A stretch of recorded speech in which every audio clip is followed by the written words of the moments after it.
မင်္ဂလာပွဲကနေထွက်ပြေးဖို့ကြိုးစားနေတဲ့မိန်းကလေးကသူ့မင်္ဂလာဆောင်ဝတ်စုံကိုအယုံမကြီးမှာဝတ်ပေးထားခဲ့တဲ့ဒုက္ခိတအမဖြစ်သူကဒါကိုမြင်ပြီးသူ့ကိုတတ်တတ်မဲ့အဆက်ခွဲမှန်းတီးလိုက်တော့ချက်ချင်းပဲအော်ဟစ်ပါတော့တယ်အဲ့ဒီအချိန်မှာမိုးတွေတဲကြီးမဲကြီးရွာချလိုက်ပေမဲ့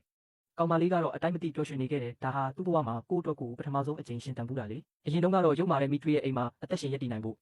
မချစ်တော့လဲအောက်ကနမ်းပြီးလိမ္မာချင်အောင်ဆောင်ခဲ့ရတာပါသူ့မိထွေးရဲ့သမီးကခြေထောက်နှစ်ဖက်လုံးမတန်ဆွမ်းဖြစ်နေလို့အမအစားသူ့ကိုအတင်းအဓမ္မမင်္ဂလာဆောင်ခိုင်းခဲ့တာကိုဒါပေမဲ့သူ့အမကမင်္ဂလာဆောင်လေးမှာသူတို့သမီးဝတ်စုံကြီးဝတ်ပြီးတမင်တက်တက်ရောက်ချလာခဲ့တယ်အခုတော့အဲ့ဒီမူချက်စရာကောင်းတဲ့မိသားစုကနေသူလွတ်မြောက်လာခဲ့ပါပြီအဲ့ဒီချိန်မှာပဲသူ့ကိုတစ်ဖက်သက်ကြိုက်နေခဲ့ဘူးတဲ့တထေးတယောက်ရောက်လာပြီး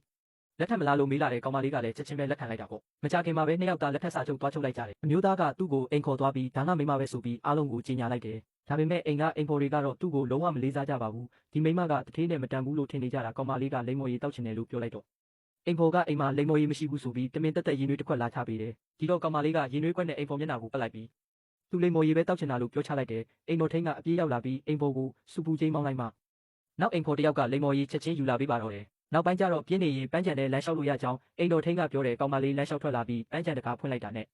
အိမ်ဖော်ကသူ့ကိုပန်းချံနဲ့ပိတ်လောင်ထားလိုက်တယ်အဲ့ဒီမှာတင်ခွေးဆိုးကြီးတစ်ကောင်ကသူ့စီပြေးဝင်လာတယ်